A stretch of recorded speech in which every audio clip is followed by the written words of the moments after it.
we're not just, an average crust punk band or D-beat band or anything like that. There's a lot of other influences that go into this. There's a lot of classic rock influence. A lot of thrash influence too. It's not we're you know it's a very unpretentious sound. It's just this is a heavy band for fans of heavy music to like.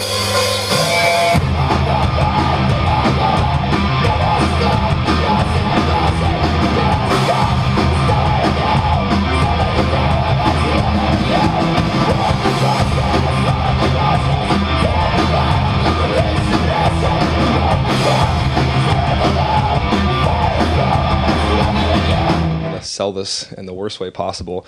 The new EP is literally all of the B-sides, even the cover. Basically, the producer, a good friend of mine, Greg Thomas, kind of just said, this ending of the song it's really cool. But it's just like if this song is placed in this part of the record, it's going to take a nosedive from where you want it to be at.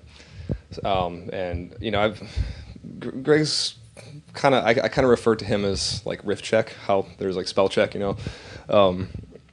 He has a good vision for how things should be placed on a record. So I kind of went with his judgment, but I was like, we shouldn't throw this out. And then we kind of did the opposite of what singles used to be. What singles were like the radio edit. So the new album is kind of like that's really the focus, But it is kind of a weird move to like release like the cover that didn't make the cut and the songs that didn't make the cut before the album comes out. So I figure if if you like the B-sides, then you'll really like the record. The new album, Fail to Feel Safe, is hands down my favorite Enabler record. It's funny, it gets brought up about like what my favorite material is, and my favorite stuff is the very first record, Eden Sancta Grief, and the new one. And I think that's a good thing. If you can feel a way about your own band, that your first record and your newest one are your favorite moments of your own band, like you're doing something good, because a lot of bands, almost every band I ever talked to hates their first record.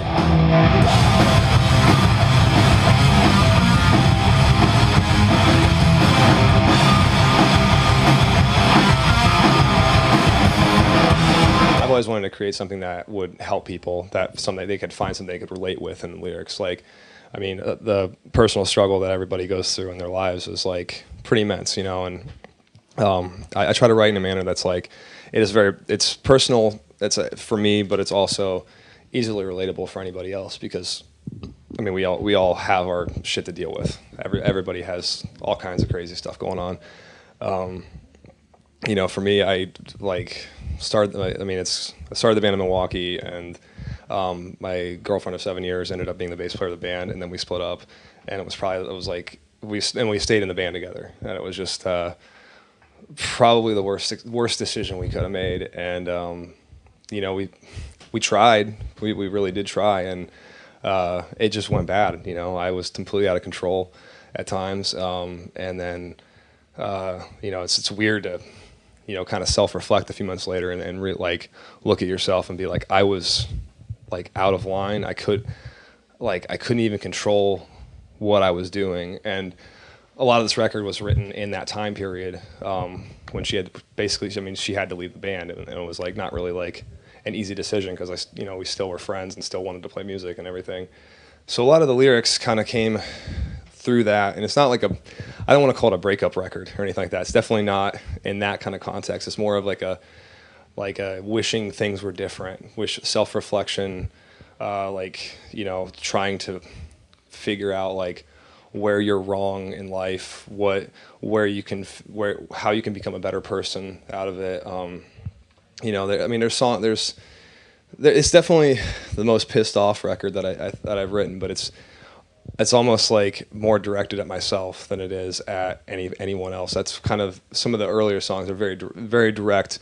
There's people that I've written those songs about, and it's cool to sing those songs still, and I don't feel that way towards that person anymore that I wrote it about, but I can relate to something else. So that's how I know it's a powerful song, that I can re-relate the songs to something else. But this one definitely is like very inward, of like kind of like a self-loathing almost. And when I finally was able to actually get it all out on tape, it was probably one of the most freeing experiences. Just of like fuck, I got it out.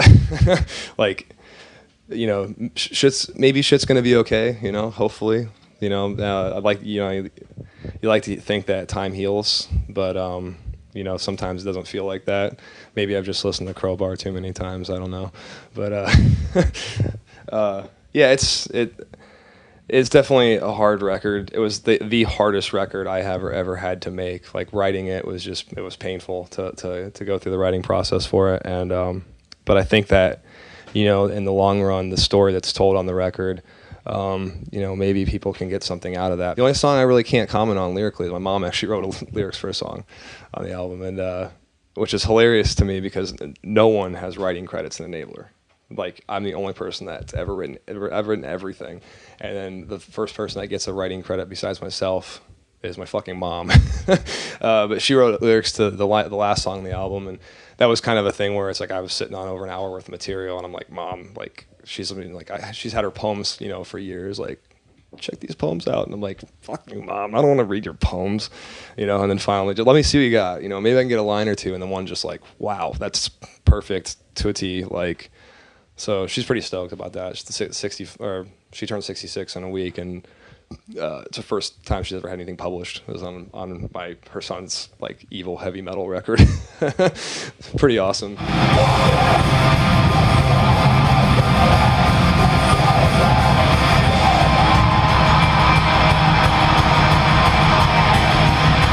It's not news to anybody that bands had like a lot of lineup changes. I've been the main songwriter, only songwriter the entire time, but I've always liked to keep it a band and to try to have it be not just everything I want. I'm not a dictator by any means. I try to make it, have other people's input on my material. And this time around was the first time I ever went in and did everything by myself.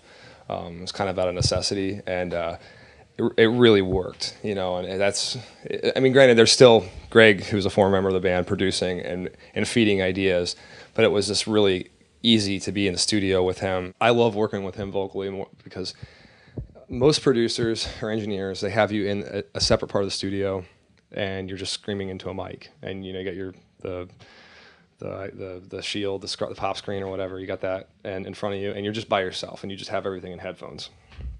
And a lot of people, I'll get through a bunch of lines and they'll be like, that sound good to you? I'm like, I don't fucking know if it sounded good to me. I'm sitting here screaming my ass off. I've my one trick in the studio is I love the like honey and whiskey, and I'm like, I'm drunk and like, like letting this all out. I don't know if that sounded good. I'm just doing it. I don't have a controlled scream by any means. This is like me.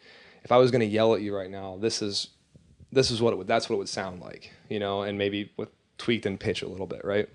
So Greg, when you work with him, you're in the studio, or you're in the control room with him, and he's right next to you, listening to every part of your voice, listening for every crack, so he's catching shit right next. He's not even listening to the music. You have it in your headphones, and he's catching every little thing. So like that's the vocals on I Hold the Void and the vocals on Feel Safe are both done like that.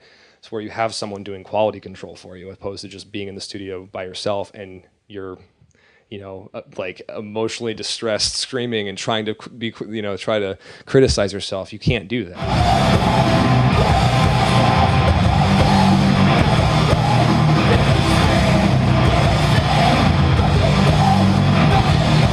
had a collection of songs for a really long time, and for the whole time that with the band, it's like, I always had material that was in the back catalog until Le Fin.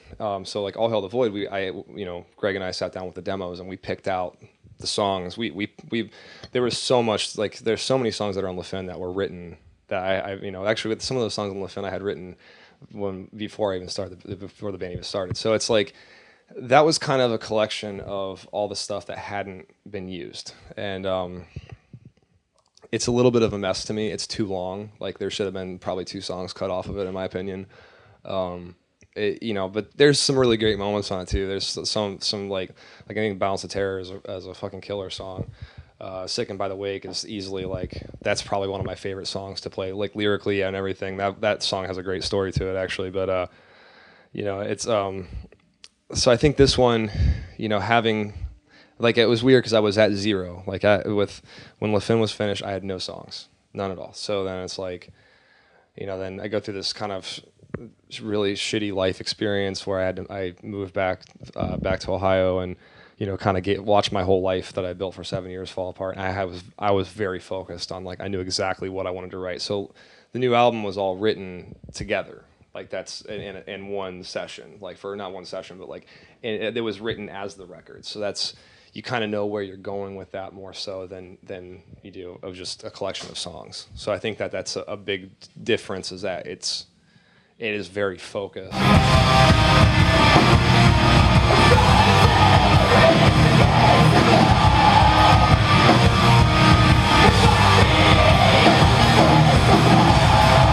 I don't like writing music with other people. Well, I do on drums, but on guitar, I like to be able to be in my element, and I think it works. I've written 80-some songs for the band. I think that I should just be left alone to do that, and then come to the band with a full composition, with drum machine and everything. Like, this is what I'm thinking. What do you think? Like, how can this change? How can this be better? How do you want to play this? Especially with the drums, it's never going to be exact. I mean, it's a drum machine. It's not a drum machine. I hate listening to drum machines. So you want to hear the drummer's take on what I kind of planned out. So I don't know. Yeah, the new record, I love it. I hope everybody else likes it. If not, I mean, I made a record that I'm extremely proud of, and it's easily one of my proudest moments on record out of anything I've ever done. So.